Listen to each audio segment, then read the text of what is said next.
Coming up on today's episode of Airborne Unlimited, Southwest Airlines pilots file suit against the carrier. Boston may get a seaplane service. Another case of liquor theft from an airline.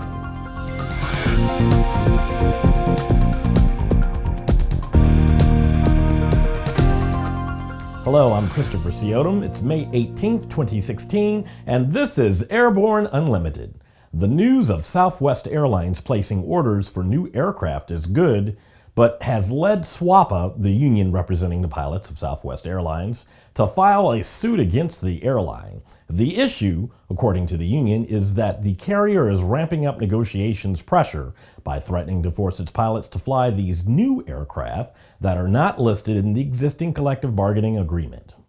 Southwest Airlines is the launch customer of Boeing's new 737-800 MAX aircraft, with scheduled deliveries beginning the first half of 2017. The pilots assert that Southwest may not operate or threaten to operate the MAX without a contract provision for this aircraft. Southwest has a firm order for 200 MAX aircraft between 2017 and 2027, with options on an additional 191 over that same time frame. The pilots have been negotiating with Southwest on a new contract since 2012. Currently in federal mediation, hundreds of pilots will descend upon Chicago today to engage in an informal picketing on Michigan Avenue and near Chicago Midway Airport.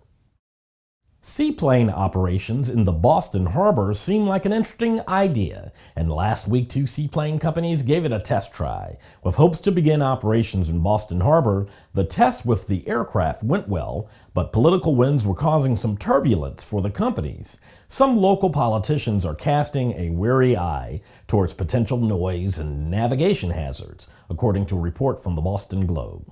The companies are Tailwind and Cape Air. Both say they hope to ease neighbors' concerns by meeting with local leaders to acquaint them with both the aircraft and the operations. They hope to establish service between Boston and Manhattan. However, it's reported that one city councilman commented that the Charles River would be more appropriate for the seaplane operations because of shifting wind patterns and heavy summer boat traffic. And another councilman suggested that the lack of passenger screening could create a security problem. If approved by the FAA and the local authorities, its reported service could start within the next year. After the break, flight attendant makes a profit on stolen airline liquor.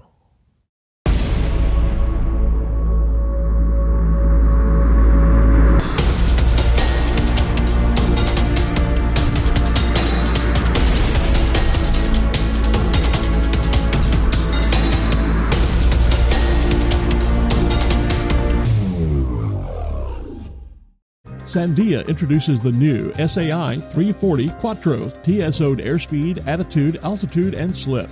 With integral backup battery, safety never looked so good. See it now at www.sandhya.aero. Welcome back. If you have a story suggestion for Airborne Unlimited, Aero-TV, our website or podcast, just email to news-spy@aero-news.net. A Delta Airlines flight attendant has been indicted on charges that she stole some 1,500 mini bottles of liquor from Delta Airlines and then sold them on the internet. According to television station WREG, Raches Trevor is charged with theft of property of over $10,000, unlawful sale of alcohol, unauthorized transportation of alcohol, and unauthorized storage of liquor for sale. According to the Tennessee Alcoholic Beverage Commission, the Memphis-based flight attendant would place the small bottles of liquor in her bag after her flight, then post them on Craigslist. The 50-millimeter bottles, which the airline sells for $8 during a flight, were available for $1 from Trevor, according to authorities.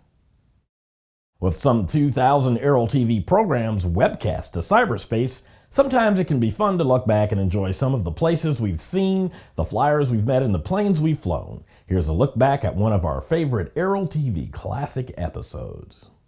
I was paralyzed when I was 17 in a motorcycle accident. So I needed to find an airplane where rudder control was handled through hand controls so I could fly it all with my hands. So I started looking online and I found that there's the Sky Arrow, which was designed by an engineer who didn't have the use of his legs, and he put in a factory-built removable hand control. When ANN's Jim Campbell asked Sean O'Donnell why he loves to fly, his response was, "It's because I was born." And the fact that Sean does not have use of his legs didn't stop his love for flight. In this video, you'll learn about the organization called Able Flight, and you'll see that a disability may better be described as an alternate ability. After these messages, Pilot's Bill of Rights 2 takes a new path for approval. Redbird Flight Simulations is dedicated to revolutionizing flight training by designing, manufacturing, and delivering affordable and innovative flight training technologies. Each Redbird device is designed to enhance the training experience for pilots of all levels, from student to ATP. Redbird is quickly becoming the industry standard for flight training. Since Redbird introduced its revolutionary FMX in 2007, colleges, universities, and flight training operations around the world have integrated Redbird products into their curriculum.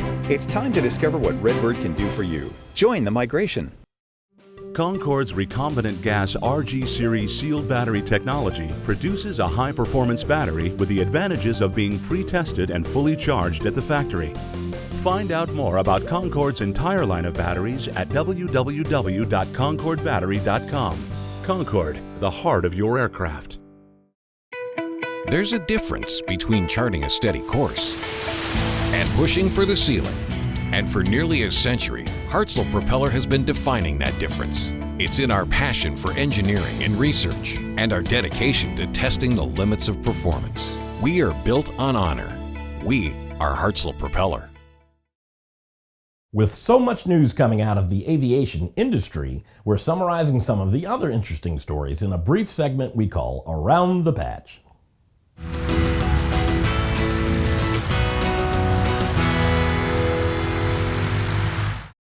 Pilot's Bill of Rights 2 takes another shot at becoming law. It has now been attached to the Senate National Defense Authorization Act. It also is attached to the FAA Reauthorization Bill, but that bill has stalled out in the House.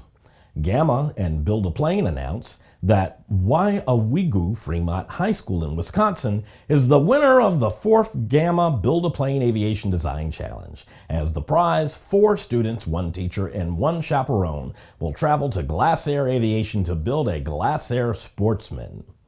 Pilots from Southwest Airlines and NetJets demonstrated outside the White House last week in opposition of the Department of Transportation tentative approval to grant Norwegian Air International a foreign air carrier permit. They claim it is an unfair trade agreement that negatively affects American workers. The Illinois Transportation Secretary congratulated the 2016 Airport of the Year Award recipients. They are cited for their accomplishments and their partnership with the Illinois Department of Transportation to provide outstanding service to their customers. General Lori Robinson assumed command of the North American Aerospace Defense Command and U.S. Northern Command last week. NORAD is a binational command between the U.S. and Canada, while NORTHCOM is the U.S.-only geographic command for North America. Well, that's it for today's trip around the patch. Now let's move on to the rest of the news.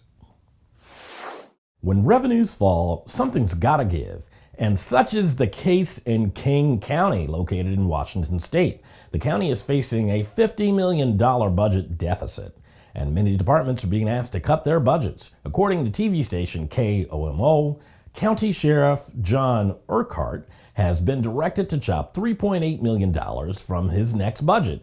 And he says that could spell the end to 2 helicopters that provide emergency services to the county. If that happens, Sergeant Jason Hook of the Air Support Unit says people will lose their lives. One of the department's 2 helicopters is a surplus Huey UH-1, which is reportedly one of the only few in the state equipped with search and rescue equipment. It is dispatched to areas outside of King County when needed, according to the report. It's reported that last year, the Huey conducted 25 rescues. Currently, the 2 aircraft are slated to be grounded as of January 1st, 2017. But it's reported they could be saved during budget negotiations this fall. Well, that's our program for today. Remember to get comprehensive, real-time, 24/7 coverage of the latest aviation and aerospace stories anytime at aero-news.net. Remember that Airborne Unlimited is streamed daily, Monday through Friday, with additional breaking bulletins for important stories that fall outside of our normal deadlines. Please join us and a growing roster of over 100 outstanding industry associations and organizations every weekday for the best in aviation and aerospace news. From the staff of the Aero-News Network, the aviation world's most comprehensive news and information resource, always have an out.